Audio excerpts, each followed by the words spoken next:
Hay lugares donde le dijeron a Dios, aquí no tienes cabida, no te queremos en este país, no te queremos en estas universidades, en estas escuelas. Pero yo doy gracias al Señor porque nosotros hemos tenido el privilegio de oír hablar de Dios y de su palabra. Tal vez no como era exactamente, pero damos gracias a Dios de que hemos tenido la oportunidad de conocerle, de tener su palabra en nuestras manos. Y ahora les voy a contar un testimonio dentro de un ratito, pero primeramente quiero dar gracias al Señor porque Él nos guardó, como dice la palabra, nuestra salida y nuestra entrada, desde ahora y para siempre. Damos gracias al Señor, ha sido un viaje muy intenso, no hemos parado, apenas hemos tenido a veces tiempo para comer. La cantidad de gente que hemos tenido que atender en esa ciudad de Tierra Alta, en Colombia, con un calor terrible, terrible, créanme, ¿eh? En Bogotá. Estuvimos en un hotel donde estuvimos durante 3 días en un salón. Venía gente de todas partes del país, ¿verdad? De muchas localidades cercas y muy lejanas.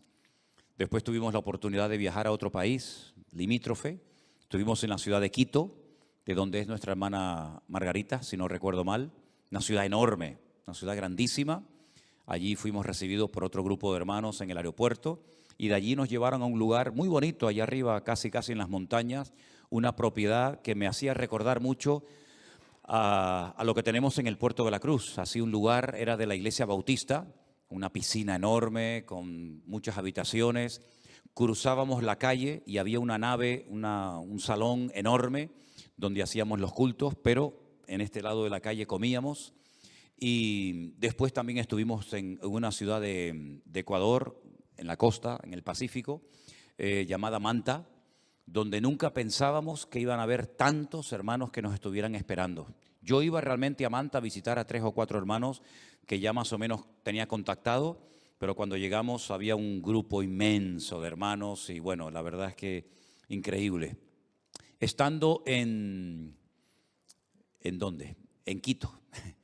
Estando en Quito, cuando bajamos del coche, veníamos del aeropuerto, íbamos directo a las habitaciones.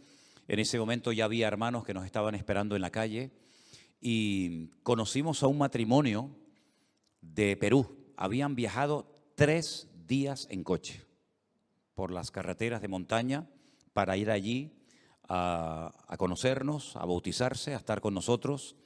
También conocí, y después otros 3 días de vuelta, lógicamente. Este hermano digo tenía porque el Señor hizo un milagro en su vida tremendo. Tenía serios problemas de corazón. Entonces tenía miedo de atravesar esas montañas con unas alturas tremendas, de que le diera algo en el corazón y no pudiera llegar. Pero la esposa oraba para que el Señor le diera un nuevo corazón. Y fueron al médico a hacerle un examen, unas pruebas, y el médico, examinándole, dijo: este no es el corazón de este hombre. Esto es un corazón nuevo. Y la mujer se le quedó mirando y dijo: es que nosotros orábamos al Señor para que el Señor le diera un corazón nuevo. Y se vinieron 3 días de viaje, hermanos. Se bautizaron, dieron testimonio, después volvieron otra vez a su país, a Perú, y nos decían: hermanos, ¿qué tenemos que hacer para que ustedes vayan a Perú, que hay tantos hermanos que les conocen y les estamos esperando? Digo, bueno, vamos a ver si el Señor nos permite en alguna ocasión ir allí, ¿no? Y tuvimos muchos bautismos, muchísimos bautismos. Un día en Quito dirigió la alabanza a un grupo de hermanos y de hermanas, pero eran, digamos, indígenas. Y muy interesante la alabanza. Yo incluso les dije: hermano, ¿por qué no nos cantan algunas canciones en el idioma de ustedes, en el quechua? Y bueno, para ellos fue un gozo, ¿no? Y una alegría que les pidiéramos oír cantar en quechua. Y tuvimos un tiempo muy bonito, muy bonito. Me preguntan sobre todo: ¿y qué tal la comida? Extraordinaria. No tuvimos ningún problema con la comida, ni en Ecuador, ni en ¿dónde? En Colombia. Fue realmente un tiempo muy hermoso. Me quedé muy gratamente sorprendido de nuestra iglesia en Tierra Alta, donde está nuestro hermano Osman y su esposa Eneriet. Y la verdad es que las instalaciones son espectaculares. Tienen un colegio entero donde poder tener escuelas dominicales, donde poder atender a la gente que también venían de todas partes conduciendo 8, 10, 12, 18 horas de distintas partes de Colombia.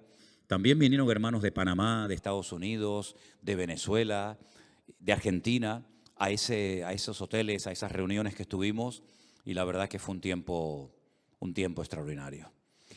En Manta tuvimos que bautizar a un hermano, se había casado, un señor ya mayor, que tenía cáncer y tenía esas cosas que se le ponen en la garganta, ¿saben? Esos aparatitos que no pueden hablar con un agujero abierto.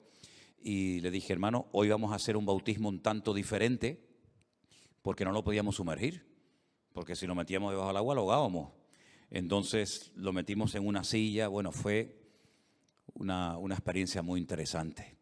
Una hermana de Venezuela haciendo un esfuerzo tremendo, viajando días, caminando, cruzando ríos. Ella quería llegar para ser bautizada creo que fue en Colombia donde la hicimos, ¿no? ¿Perdón?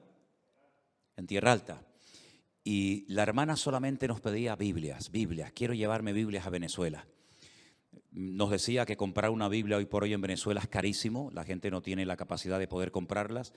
Y lo que los hermanos están haciendo son fotocopias. Pero las primeras fotocopias salen bien. Pero ya según se van haciendo copias, cada vez salen peor, ya no hay tinta. Y pudimos regalarle unas cuantas Biblias a esta hermana que vive en un pueblecito de Venezuela. ¿Te acuerdas cómo se llamaba? En Táchira, en el estado de Táchira. Y quedamos de acuerdo con nuestro hermano Osman para que hasta la frontera le pudiera hacer llegar Biblias y ella se acercara y se las pudiera llevar. Venía para comprar unas medicinas, porque creo que tenía un hijo que tenía que ser rápidamente operado y no había medicinas ni nada, material quirúrgico en Venezuela, y tuvo que ir a Colombia. En fin, hermanos, nuestros hermanos en esas naciones necesitan mucho de nuestras oraciones. A veces nosotros no valoramos todo lo que tenemos, creemos que todo el mundo vive igual y nos equivocamos rotundamente. No todo el mundo vive igual, hay gente que ora por el pan nuestro de cada día, ¿saben? Hay gente que no tiene tanta ropa como tú, ni tantos zapatos, ni tantas camisas, ni tantas cosas que a veces ni usas, ni sabes que las tienes. Pero siempre con agradecimiento, siempre con gratitud.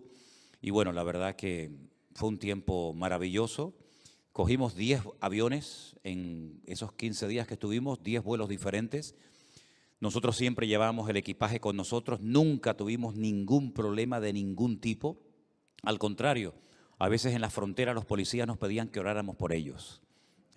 Increíble, ¿no? Que un policía de una frontera te pide, pastor, oren por mí, oren por esta cosa que estoy haciendo, por este ministerio. Un hambre del Señor tremenda. Valoran hasta la silla en la que están sentados. La organización extraordinaria, los hermanos trabajaron muy bien, tanto en Tierra Alta como en Bogotá, como en Quito, como en Manta.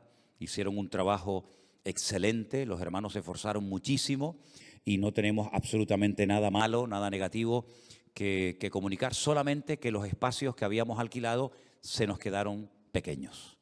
Si Dios quiere, para la próxima tendremos que alquilar y buscar lugares más grandes, porque la gente no cabía y muchos se quedaron fuera, no pudieron asistir porque era todo por anotándose, y muchos hermanos no pudieron asistir, pero gracias al Señor que tuvimos unos tiempos realmente preciosos, unos tiempos muy bonitos.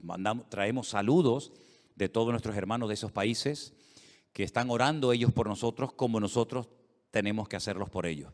Y en este viaje, como saben ustedes, me acompañó Armando, que hizo un trabajo tremendo porque a veces el de internet fallaba, no podía subir todo lo rápido que nos hubiera gustado, todo lo que grabábamos. Creo que todavía hay muchas cosas por subir, ¿verdad? Cultos, bautismos, etcétera.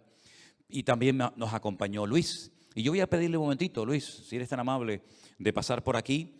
Y bueno, desde tu punto de vista, cuenta tu experiencia, cómo no podíamos pasar desapercibido en muchos lugares donde nos reconocían simplemente por estar allí. Así que Luis, adelante, cuéntanos un poquito tu experiencia, ¿vale? Gracias. Ok, vale. Sí, me oyen.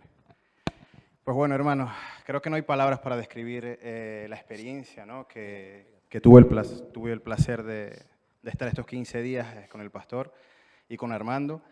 De verdad que el amor que se siente del Señor y de los hermanos allá es increíble, es increíble. Creo que lo que más me impactó es lo que está haciendo el Señor con cada uno de estas personas que ha tocado, de dónde lo ha sacado, del catolicismo y de tantas iglesias con tantos problemas que con cada testimonio me quedaba impactado, ¿no? Muchos me daban las gracias, ¿no?, por el ministerio, por todo lo que ha hecho el pastor y nosotros, ¿no?, como ministerio, cómo hemos sido de bendición para tantos países y tanta gente. También me impresionó mucho cómo la gente me decía lo privilegiado que somos, hermanos, de tener esta iglesia, de tener estos pastores con sana doctrina. Me decían que qué privilegio, es que todas las personas decían qué privilegiados son, cómo quisiéramos tener nosotros una iglesia donde congregarnos, donde ir, donde escuchar sana palabra, porque, hermanos, les digo que es escasa, es escasa. Cada persona nos contaba cada testimonio y cada cuento y de dónde el Señor lo sacó, que quedábamos impresionados, ¿verdad? Impresionados de cada cosa que, bueno, contáramos aquí, más de uno se sorprendería. Pero tengo unas buenas sensaciones, me sentí muy bien en Tierra Alta, de verdad que les mando un saludo al pastor Osman y a su familia, Neriel, a sus hijos Valentina y Camilo. Están haciendo una labor extraordinaria, una tierra con mucha hambre de palabra, muchos testimonios. Fuimos a un colegio a predicar la palabra y fue, bueno, que impactante. Cómo el colegio se paró por completo para recibir palabras. Separaron todas las clases, todos los alumnos los agruparon, profesores, todos atentos a la palabra, personas quebrantadas, maestros quebrantados. El pastor hizo un llamado y casi que el 90% del colegio se levantó y dando testimonio y poniéndose a los pies del Señor, y eso fue maravilloso.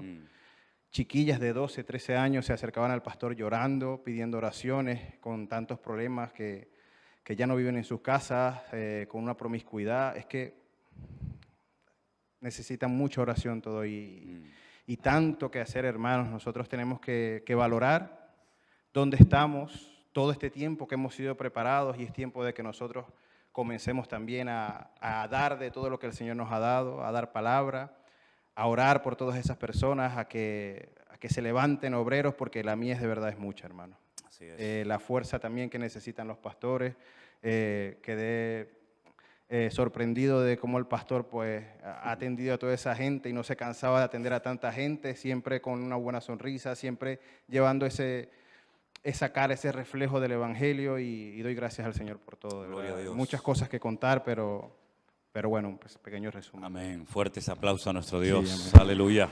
Dios es bueno. Dios es tremendamente bueno, hermanos. Es verdad, como decía Luis, un día la esposa del pastor Osman, que trabaja en una escuela de maestra, nos dijo que tenía todo arreglado, estaba todo apalabrado para ir a la escuela donde ella trabaja con más de 420 alumnos, desde pequeños hasta ya para entrar a la universidad. Y bueno, llegamos allí en varios coches, y cuando llegamos, pues claro, era un barrio muy carenciado, con muchas necesidades, etcétera. Y bueno, aquí es impensable ir a un colegio, un pastor a predicar el evangelio, vamos, ni te atienden, ni te miran a la cara, ¿no?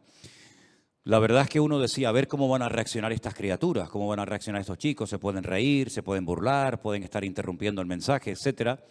Los agruparon a todos en el patio, en un techo como si fuera una especie de polideportivo. Todas las gradas estaban llenas, todas las clases, absolutamente todas, estaban allí. El director dijo que iban a recibir la visita de un pastor, que estuvieran atentos, que se comportaran, etcétera. Entonces Osman pasó, hizo una oración y a continuación pasé yo.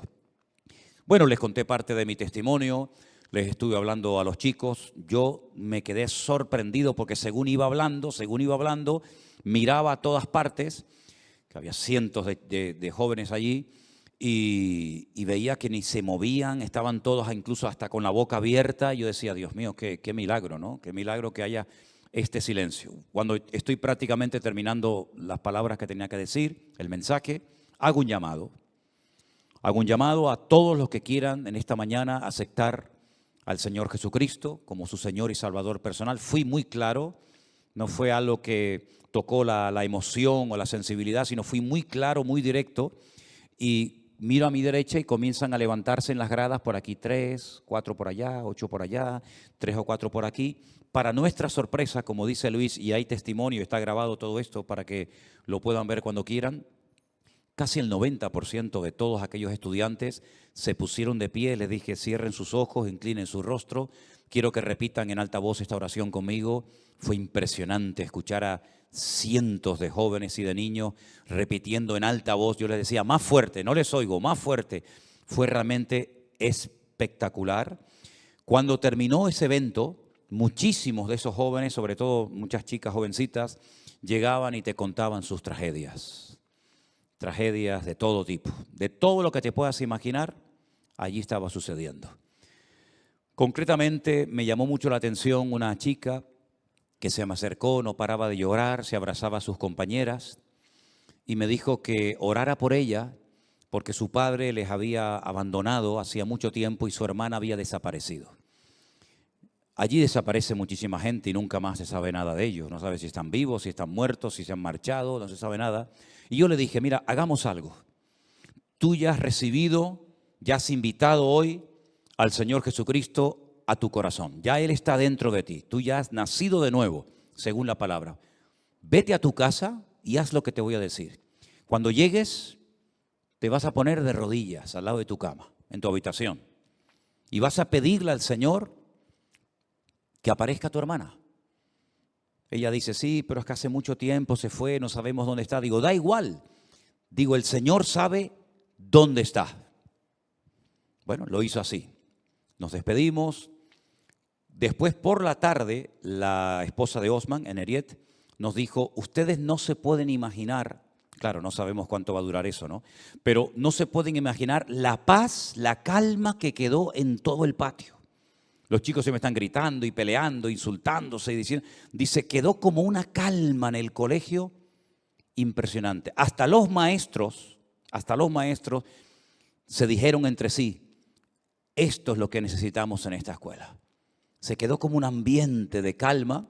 El director después al final se me acercó, algunos profesores nos dieron las gracias por haber ido allí a contar nuestro testimonio.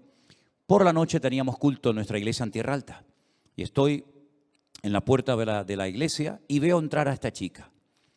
Ya no con el uniforme de la escuela, sino muy bien arreglada, muy bien vestidita, y me presenta una señora y me dice, he venido al culto esta tarde y he venido con mi mamá, con mi madre. Bueno, fue muy emocionante, ¿no? Ver que la chica había venido al culto con su madre y empieza a llorar otra vez. Y yo digo, a ver qué me va a contar ahora. Y me dice, pastor, porque eso sí, tienen un respeto, los chicos, realmente increíble, ¿no? Será lo que sea, pero con una educación y con un respeto admirable. Me dice, pastor, yo llegué a mi casa y hice lo que usted me dijo. Yo me puse de rodillas, oré por mi hermana, Señor, tú sabes dónde está, te pido que aparezca. Mi hermana nos llamó y apareció hoy mismo antes de venir a este culto. Increíble, increíble.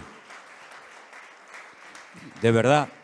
Y yo dije, esta experiencia, esta chica nunca la va a olvidar, porque yo quería que ella y todos tuvieran ya sus propias experiencias. Una cosa es lo que te cuenta un señor, un pastor que viene de España, y otra cosa es lo que ellas viven en carne propia, ¿no? Bueno, hay un trabajo allí con esos niños tremendo. Esos niños han visto tanta delincuencia, tantas cosas tremendas. El día que estábamos bautizando en Tierra Alta, se bautizaron dos chicas, dos hermanas, una de 22 años, otra de 28 y su madre, era madre soltera. Y entonces termina el bautismo y me dice la mamá, mira, mi hija está allí en el fondo del comedor, destrozada, llorando, hecha polvo. Y le digo, bueno, ¿qué pasó? Dice, bueno, que ella te lo cuente. Nos acercamos y me dice, cuando salí del agua, después de haberme bautizado, recibí una llamada. Mi íntima amiga, la de toda la vida, la acaban de matar a tiros. La acaban de asesinar. Resulta que estaba con la persona equivocada, en el día equivocado, y llegaron probablemente en un ajuste de cuentas y los mataron a tiros a los dos. Tanto al novio, de 30 y pico de años, como a ella. ¿Qué te parece? Esa es la realidad con la que conviven todos los días muchas personas en ese lugar. Y bueno, nosotros, gracias al Señor, en ningún momento sentimos sensación de peligro ni nada, caminamos por las calles y tal, no nos sentimos en ningún momento con miedo ni amenazados. Yo creo que eran tantas las oraciones y era tanta la gente que oraba por nosotros que en ningún momento nos sentimos con peligro, ni mucho menos. Pero hay que orar mucho por esas dos naciones, hermanos. Muchísimo, muchísimo. Los hermanos están viendo a ver qué es lo que va a suceder en los próximos años, pero sobre todo orar por la iglesia. Nunca en mis 41 años que llevo de pastor, jamás en mi vida habíamos escuchado tantas barbaridades, tantos disparates, tantas locuras que se están cometiendo en las iglesias como en este viaje. Hermanos, mira, hasta vergüenza me da contar algunas cosas en público, créame. La gente ha salido muy, muy herida de muchas congregaciones, iglesias donde entras de visita y si por casualidad tienes que salir por el horario, por el trabajo y tienes que levantarte y marchar, no te dejan salir. Y dice, oye, que me tengo que ir, es que se me va a escapar la guagua o tengo que ir a trabajar. Y dice, hasta que no se recoja la ofrenda y usted da de esta cantidad, usted aquí de la iglesia no puede salir. Y yo decía, pero ¿me están hablando en serio? Sí, sí, pastor. Digo, mira, yo voy a una iglesia de esas. Y se me acerca uno y me dice, hasta que usted no pague el dinero, no sale. Digo, mira, te lo voy a decir clarito. O te quitas de medio o te quito. Cosas como esa, de ahí para arriba.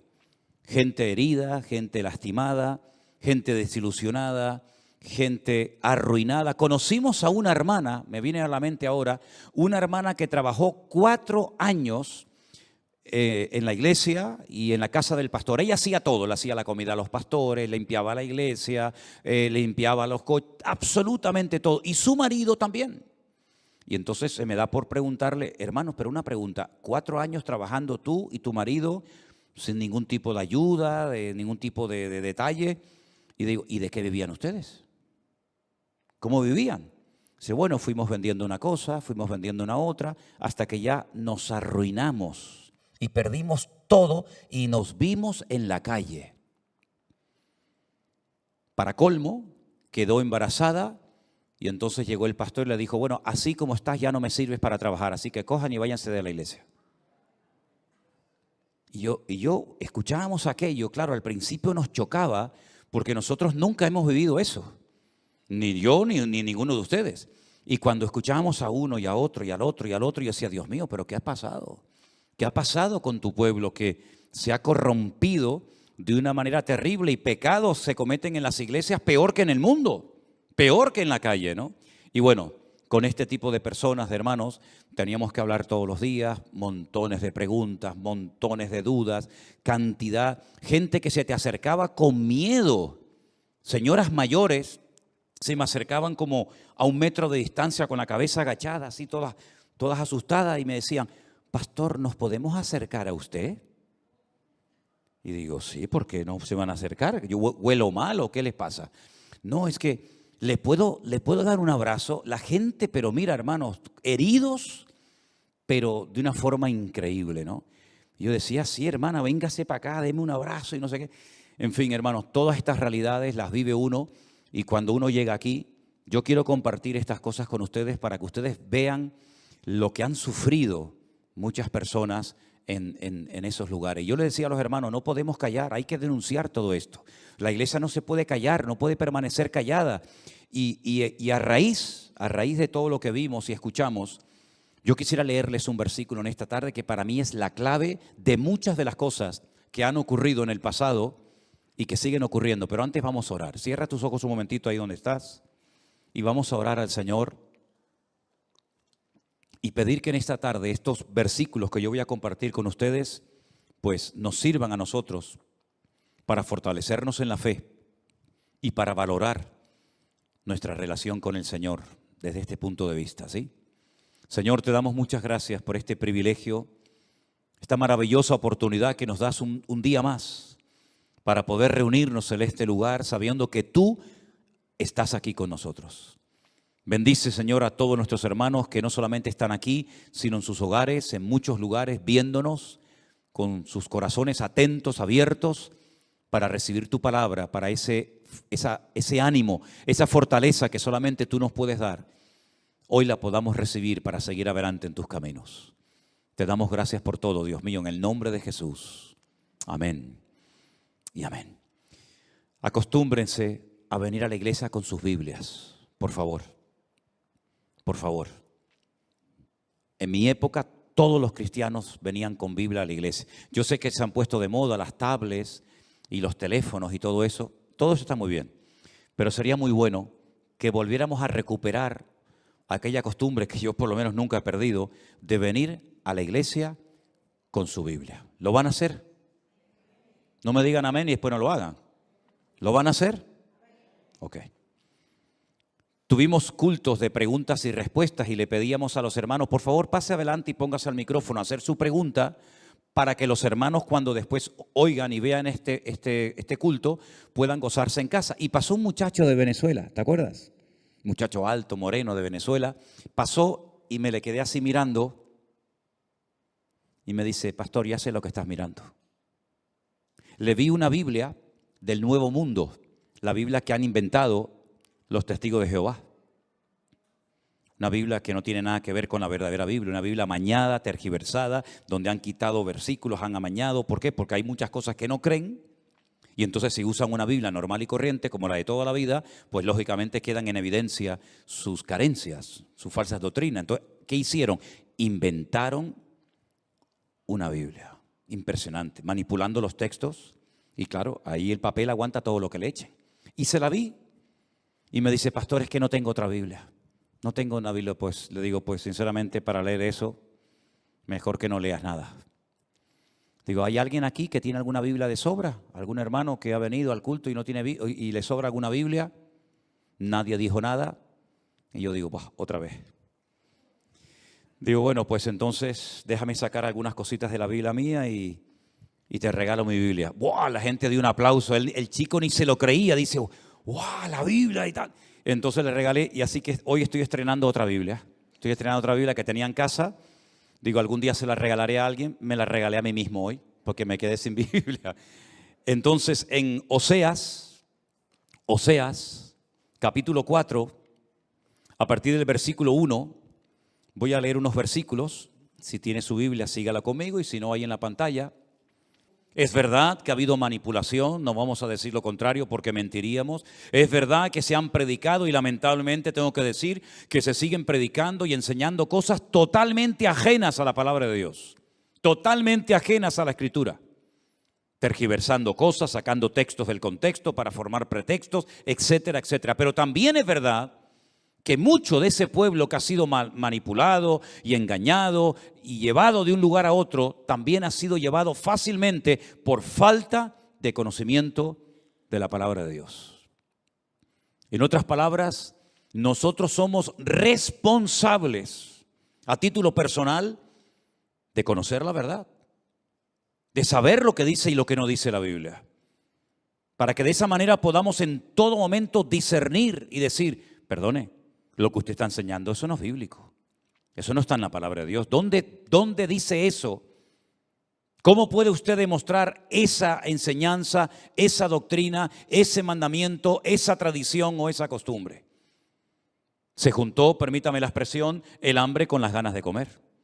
Entre que hay personas avariciosas, sin escrúpulos, amantes del dinero, ¿verdad? Y como dice la Biblia, que la raíz de todos los males es el amor al dinero. Como esas personas ya han perdido el respeto, ya han perdido la sensibilidad espiritual y lo único que le interesa es pues llenarse sus bolsillos, para colmo las iglesias dejaron hace mucho tiempo de leer la Biblia y si dejaron de leerla mucho menos la van a estudiar. Hay creyentes que llevan toda la vida o muchos años en las iglesias y te lo puedo asegurar, que nunca han leído la Biblia completa. Y probablemente esta noche haya gente aquí, entre nosotros, o ahí en sus casas viéndonos y escuchándonos, que dicen, es verdad, yo llevo 5 años convertido, 10 años convertido, 20 años asistiendo a esta o diferentes congregaciones y todavía no me he leído la Biblia completa. Entonces, ¿cómo podemos discernir, cómo podemos comprobar si lo que se nos enseña verdaderamente es bíblico o no?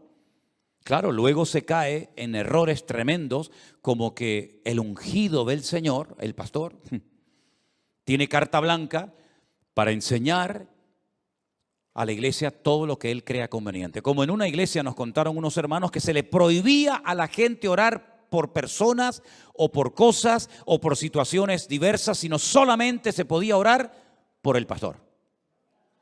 Esa era la única oración que se podía hacer. Como alguien orara por un niño, por una familia, por un trabajo, por lo que sea, automáticamente tenía un problema. Hermanos que fueron educados por más de 20 años en una iglesia, que todos los demás cristianos están perdidos y condenados, que solamente esa iglesia son los que van a ir al cielo. Imagínense que yo enseñara eso. Imagínense que yo dijera, hermanos, de los 1.000 millones aproximadamente que se calcula de cristianos que hay en el mundo, solamente al cielo va a ir el Centro Evangélico Vida Nueva. Entonces, ¿el cielo para qué lo hicieron tan grande? Si vamos a estar allí poquitos, ¿no? Pues eso se ha enseñado. Todos ustedes conocen la situación de Pablo cuando dice la Biblia que llegó a un lugar donde después de compartir la palabra, escudriñaban en las Escrituras lo que Pablo les transmitía para comprobar, para llegar ellos a la propia conclusión de que lo que ese hombre les había enseñado ese día en la sinagoga era bíblico o no era bíblico. Y dice la Biblia que eran más nobles los de Berea que los de Tesalónica. ¿Por qué? Porque comprobaban a la luz de las Sagradas Escrituras cada día si el sermón, el mensaje, la predicación que habían escuchado verdaderamente tenía fundamento bíblico o era un auténtico disparate. Des en cuenta que hoy en día hablar de Cristo, hablar del Mesías, hablar de la cruz, hablar de la resurrección, hablar de todo eso, ya lo sabemos, lo hemos oído. Pero en aquellos tiempos donde una persona vivía a cientos o en algunos casos a miles de kilómetros de Jerusalén, nunca habían visto a Cristo. No sabían si había nacido o no el Mesías. No estamos hablando de la segunda venida de Cristo, en la que va a haber un impacto mundial y todo ojo le verá, ¿sí? Y todo el mundo se va a enterar que ha venido el Señor. En la primera venida se enteraron los que estaban allí. El que vivía en Roma, ¿cómo sabía que había nacido el Mesías? ¿Cómo sabía el que vivía en Berea o en Grecia o en España o en cualquier parte del mundo? ¿Cómo sabía que el Mesías había nacido en Belén de Judea? Conforme a las Escrituras, porque no podía nacer en otro lugar más que en esa población. ¿Cómo sabía que había cumplido más de 300 profecías en carne propia? No había televisión, no había Facebook, no había YouTube, no había redes sociales. El conocimiento era muy limitado, todo era a través de cartas o transmisión oral. Claro, cuando Pablo llega a una sinagoga de judíos, por ejemplo en Berea, en Tesalónica, en Roma, donde fuera, y dice, hermanos, vengo con un mensaje fresco que les va a transformar la vida. Y la gente decía, ¿y qué mensaje es ese? Que el Mesías nació en Belén de Judea. ¿Sí? Ellos no lo sabían. Ellos no lo habían oído en la vida. Y ahora vienen estos hombres y nos dicen que el Mesías ha nacido en Belén de Judea. Y que ha muerto en una cruz. Y que ha resucitado al tercer día. Claro, ellos decían, pero bueno, ¿dónde dice que tenía que nacer el Mesías? Y lo comprobaban, efectivamente, en Belén de Judea. Y tenía que morir, sí, lo decía el profeta Isaías en el capítulo 53, y que tenía que resucitar. Es decir, todo era por cartas o por transmisión oral. Y entonces ellos no se fiaban de que aquellas profecías que habían estado dormidas durante siglos ya se habían cumplido. Y gracias a que Pablo fue allí, se lo comentó y los hermanos dijeron, oye, pues esto es verdad. Y además de todo eso, la experiencia personal, amén, hermanos, que uno puede llegar a tener con Cristo. Porque yo te puedo explicar horas todo lo que se cumplió en la vida de Cristo y al final decir, qué interesante, ¿no? Nació en Belén de Judea, murió, resucitó, etcétera, etcétera, hizo milagros, señales, prodigios, maravillas, pero es como si me contaras la vida de Platón o de Sócrates o de Aristóteles o de cualquier personaje de la historia, pero eso a mí, ¿en qué me afecta? ¿Eso a mí de qué me sirve? Bueno, todo eso te lleva a tener tu propia experiencia y tu propio encuentro con el Señor Jesucristo. Porque si no sales por esa puerta, te llevas un conocimiento interesante, diferente, pero si tú no tienes tu propio encuentro con Cristo, todo eso ¿de qué te sirve? ¿Me explico, hermanos? ¿Cuántos de los que están aquí ya han tenido ese encuentro, esa experiencia personal con Cristo? Levanten su mano. ¿Los que no la levantaron no la han tenido? Porque yo no puedo tener una experiencia personal con Cristo por ti. Lo bueno del cristianismo es que es intransferible. Te puedo transmitir conocimiento, te puedo transmitir enseñanzas de la Biblia, pero si tú no naces de nuevo, el conocimiento en sí mismo no sirve de nada. ¿Cuál es el problema? Que en aquellos tiempos ni tenían una experiencia con Dios, ni tenían el conocimiento, y por lo tanto dice la Biblia que el pueblo de Dios fue destruido.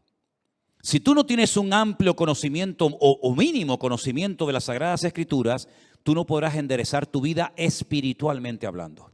Podrás ser catedrático, podrás sacar todas las carreras universitarias que te dé la gana, podrás viajar, podrás tener todo tipo de experiencia, pero tu espíritu que existe y que es tan real como el cuerpo que tienes, nunca podrás enderezarlo. Habrá un vacío, habrá una sensación de desasosiego en tu corazón y tú dices, caramba, tengo familia, tengo coche, tengo trabajo, tengo documentación, tengo, pero no soy. Porque el diablo a veces es un especialista en darle cosas a los pueblos, entretenimiento, juguetes, ¿verdad?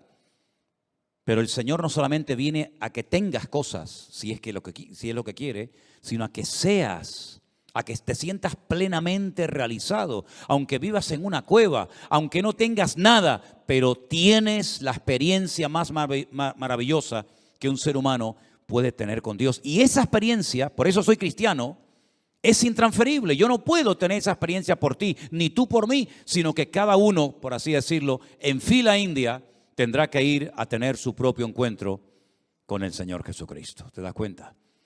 Nicodemo, aquel principal entre los judíos que se menciona en Juan capítulo 3, toca la puerta de la casa donde Jesús está descansando de noche y el Señor le abre y le dice Nicodemo estas palabras: Rabí, mi maestro. Sabemos... Hablan plural, parece que vino en representación de un grupo de personas. Rabí, sabemos que has venido de parte de Dios porque nadie puede hacer lo que tú haces si Dios no está con él. Tenía un conocimiento, pero no una experiencia. Jesús lo interrumpe, se le queda mirando a los ojos y le dice, si no naces de nuevo, otra versión dice, si no naces otra vez, no puedes entrar en el reino de los cielos. Claro, eso lo desbarató. Porque este era un religioso, un fariseo, y él no entendió absolutamente nada. Y entonces le argumenta al Señor y le dice, perdón, no sé si te he entendido bien, pero ¿tengo que nacer otra vez en el vientre de mi madre para poder entrar en el reino de los cielos? Esto es imposible. Ya no hay marcha atrás.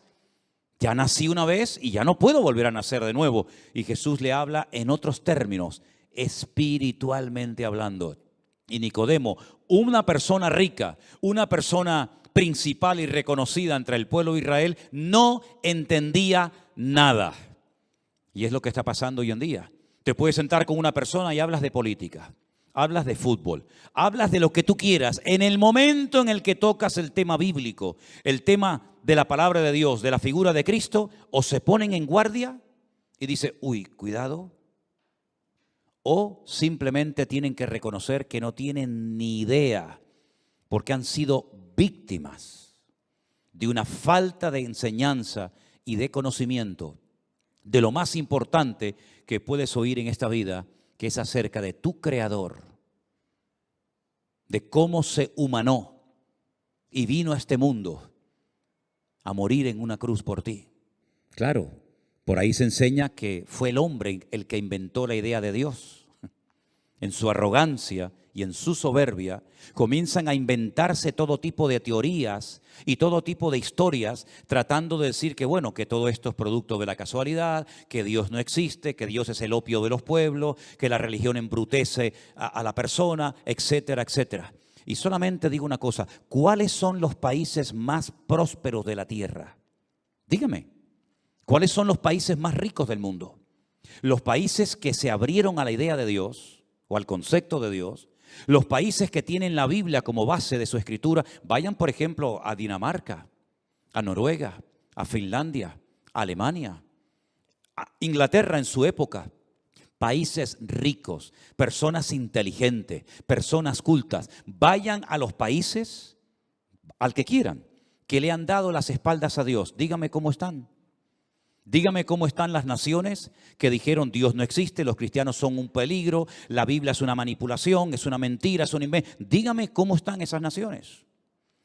Si yo no fuera cristiano, sino simplemente un hombre que buscara información o fuera puramente objetivo y dijera, bueno, voy a recorrerme el mundo, 15 o 20 naciones, y decir, bueno, voy a ir por esta línea, voy a ir por esta línea y voy a ver cuál ha sido el resultado de haber enseñado la palabra de Dios, de haber inculcado los principios morales y espirituales que están en la Escritura, y voy a comparar quién los puso en práctica y cómo viven y cómo están, y voy a comparar cómo viven y cómo están las naciones que le han dicho a Dios, aquí no entras, aquí no eres bien recibido. Bueno, no hay que ser muy inteligente, ¿no? Sin necesidad de mencionar. Pero la palabra de Dios nos enseña que las personas por falta de conocimiento de Dios al final se autodestruyen. Y tú dices, hay países que no han tenido una guerra. Europa ha tenido las 2 guerras más grandes de la historia de la humanidad y se ha levantado 2 veces. Pero hay naciones que no han sido atacadas por ningún imperio. Hay naciones que no han sido atacadas por ningún país opresor, pero ellas mismas se han caído como un castillo de naipes. Ellas mismas se han destruido. Y tú dices, bueno, ¿quién nos atacó a nosotros? ¿Quién nos atacó? No nos atacó nadie. ¿Y por qué estamos tan mal cuando tenemos esto, tenemos aquello, tenemos? ¿Y cómo es posible que teniendo tanto, vivamos como miserables? Cuando se le da la espalda a Dios, las consecuencias a corto y a largo plazo son terribles. Y generalmente las pagan los de abajo, porque los de arriba ya tienen su vida cubierta para las próximas 20 generaciones. Siempre es lo mismo. La historia se repite, pero el hombre no tiene memoria, ¿verdad? Nos olvidamos de que si no aprendemos de los errores que otros cometieron, volveremos a cometerlos también nosotros. Y estamos viendo cómo Europa, renunciando a sus valores, cada vez se acerca más al precipicio. Y lo estamos viendo en América Latina, mis queridos hermanos. Las naciones más ricas, con más recursos naturales del mundo, están totalmente pasándolo muy mal.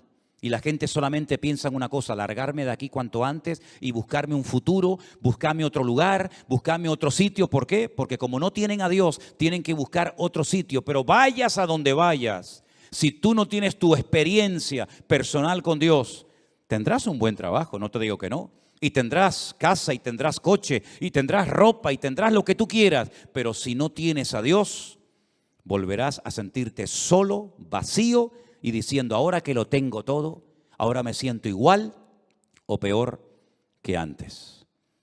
Hay una historia en el Nuevo Testamento que me gustaría volver a leerla. Se ha leído muchas veces desde este mismo púlpito. Es la historia de una mujer. A lo mejor te puedes sentir un poquito identificada con ella. Vamos a poner ahí en la pantalla. En paz con nosotros mismos y con todo el mundo. Él la enderezó. Entonces el principal de la sinagoga siempre va a haber el que venga a tirarte en tu vida, escucha bien esto, un jarro de agua fría. Llámese pastor, llámese cura, llámese político, llámese padre, lo que tú quieras. Siempre vendrán los aguafiestas. Los que vendrán a decirte, bueno, ya será para menos. Ya esto se te va a pasar en algún tiempo. Siempre los ha habido y siempre los habrá. Se enfadó. Curioso, ¿no? Y al final del camino, el Señor Jesucristo dice, yo todavía puedo enderezar tu país.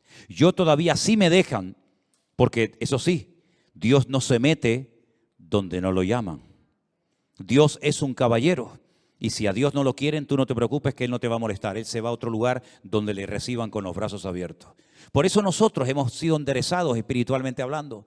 Por eso nosotros hemos cambiado, no porque seamos mejor que nadie, Dios nos libre, sino porque yo le dije a Dios, yo no sé si tú existes. Esa fue mi oración. Yo no sé si es verdad todo esto, pero si tú existes, endereza y cambia mi vida. Y esa oración se la hice al Señor con 17 años. Y como ustedes contemplarán, ya los 17 años pasaron hace muchos años. Cumplo dentro de unos días 61. Y ha sido la mejor oración y decisión que he tomado en toda mi vida. Haber recibido a Cristo como mi Señor y Salvador personal me transformó, me cambió. Claro, después viene el conocimiento. Yo era un ignorante, yo no había leído en mi vida la Biblia ni nada. Después viene el conocimiento que te da madurez, aumenta tu fe, te da estabilidad, logras superar traumas, complejos, ataduras, mentiras, tradiciones, y ese conocimiento te va dando una base y una estabilidad para que tú puedas soportar críticas, calumnias, mentiras, pruebas, ataques de toda índole. El conocimiento es la base, pero solamente el conocimiento no es suficiente.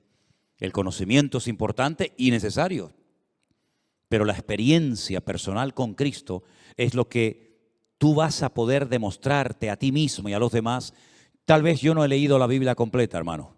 Yo no sé muchos versículos de la Biblia de memoria, pero yo sé que mi Señor está conmigo. Lo sienta o no lo sienta. Porque no nos engañemos, hermanos. Hay días que uno siente al Señor como si estuviera al lado de uno, ¿sí o no? Pero ¿verdad que hay días que parece que no está? Y lo hace a propósito, para que aprendas a vivir no por emociones y no por sentimientos, porque el justo por la fe vivirá en el Señor. ¿Cuántos dicen amén? Cierra tus ojos ahí donde estás. Reflexiona en esto que has oído esta noche. ¿Tienes un encuentro y una experiencia personal con el Señor? De nada sirve simplemente el conocimiento si no trasladas la teoría